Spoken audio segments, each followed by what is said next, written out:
तर कपिल सिब्बल यांचा युक्तिवाद आजही सुरू राहणार आहे आणि त्यामुळे निश्चितच सगळ्यांना आता उत्सुकता लागलेली आहे.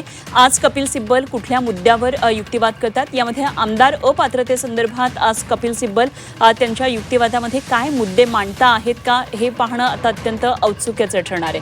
त्यामुळे आमदार अपात्रतेसंदर्भात आता काय नेमके मुद्दे कपिल सिब्बल यांच्याकडे आहेत. काल निवडणूक आयोगावर मोठ्या प्रमाणात त्यांनी ताशेरे ओढले होते. एकेकाली कारभारासंदर्भात त्यांनी बऱ्याच गोष्टींचा उहापोह कोर्टासमोर केलेला होता. त्यामुळे अर्थातच आज आता युक्तिवादामध्ये काय मुद्दे येतात पाहायचे. कृष्णात पाटील आमचे प्रतिनिधी आपल्याबरोबर जोडले गेलेले आहेत आणि कृष्णातकडून या संदर्भात पुढे आपण आणखी माहिती जाणून घेत राहणार आहोत, चर्चा करणार आहोत. कृष्णात, सगळ्यात महत्त्वाचं, आज या महासुनावणीचा 5वा दिवस आहे. आजही कपिल सिब्बल आपला युक्तिवाद करतील असं कळतं आहे. त्यामुळे आता हा युक्तिवाद अजून किती वेळ चालणार आहे याबाबत एक औत्सुक्य आहे.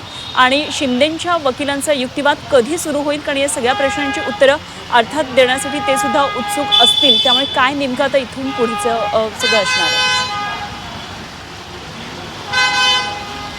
अनुपमा, एकूण 2 भाग आहेत. एक तर शिवसेना पक्ष आणि चिन्ह या संदर्भात जे सुनावणी आहे त्या एक पार्ट त्यामध्ये झालेला आहे. दुसरा पार्ट जो आहे, दुसरा भाग आहे तो आमदार अपात्रतेच्या संदर्भात. कारण शिवसेना ठाकरेंच्या वतीनं 2 याचिका दाखल करण्यात आलेल्या आहेत. त्यामध्ये शिवसेना पक्ष आणि चिन्ह या संदर्भात एक याचिका आहे आणि आमदार अपात्रतेच्या संदर्भात ही दुसरी याचिका आहे. आतापर्यंत कपिल सिब्बल यांनी पहिल्या भागातली म्हणजे शिवसेना पक्ष आणि चिन्ह या संदर्भातली युक्तिवाद जो आहे तो पूर्ण केलेला आहे. आणि आत्ता त्यांचा रोल आहे तो आमदार अपात्रतेच्या संदर्भात. कारण जो आमदार अपात्रतेचा जो मुद्दा विधानसभा अध्यक्ष राहुल नार्वेकर यांच्यापर्यंत गेला होता आणि विधानसभा अध्यक्ष राहुल नार्वेकर यांनी आमदार अपात्रतेच्या संदर्भात कोणताही निर्णय न घेता त्यांना सूट दिली होती आणि आमदार अपात्र केले गेले नव्हते आणि त्याला चॅलेंज शिवसेना UBTच्या वतीनं हे सुप्रीम कोर्टात केले गेलेलं आहे. त्यामुळं आजचा दिवस जो आहे तो कपिल सिब्बल हे आमदार अपात्रतेच्या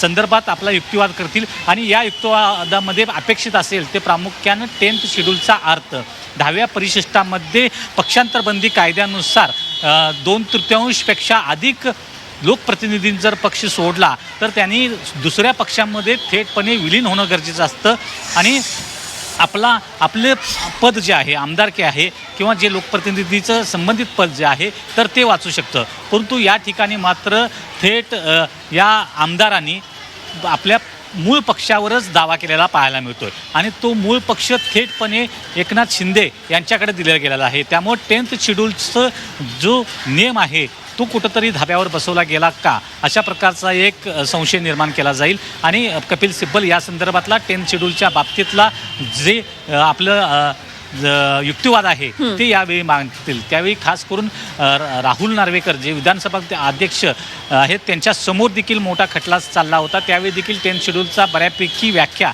ही स्पष्ट करण्याचा प्रयत्न त्यावेळी देखील शिवसेना UBT यांच्या वतीनं केला गेला होता. त्यामुळं आज देखील कपिल सिब्बल यांच्या वतीनं युक्तिवाद मांडला जात असताना आमदार अपात्रतेचा मुद्दा, त्यानंतर 10th शेड्यूलमध्ये जो नेमका अर्थ का आहे आणि जर तुम्हाला पक्षातून बाहेर पडायचं होतं तर नक्की बाहेर पडला असता, परंतु त्या संदर्भात तुम्ही दुसऱ्या पक्षामध्ये थेटपणे विलीन होणं गरजेचं होतं. परंतु तसं न करता तुम्ही थेटपणे मूळ पक्षावरच दावा केला गेला. आता अलीकडचं जर उदाहरण पाहिलं गेलं तर तृणमूल काँग्रेसमधनं जे काही खासदार बाहेर पडले गेले त्यांनी मूळ पक्षावर दावा न करता दुसऱ्या पक्षामध्ये, एका छोट्या पक्षामध्ये विलीन झालेलं पाहायला मिळालं. त्यामुळं या संदर्भात 10th शेड्यूलचा जो नेमका काय अर्थ आहे ते सांगण्याचा प्रयत्न हा कपिल सिब्बल यांच्याकडून आज केला जाईल. अगदी आपल्या या सुनावणीवर लक्ष आहे. कृष्णात असे संपर्कात रहा.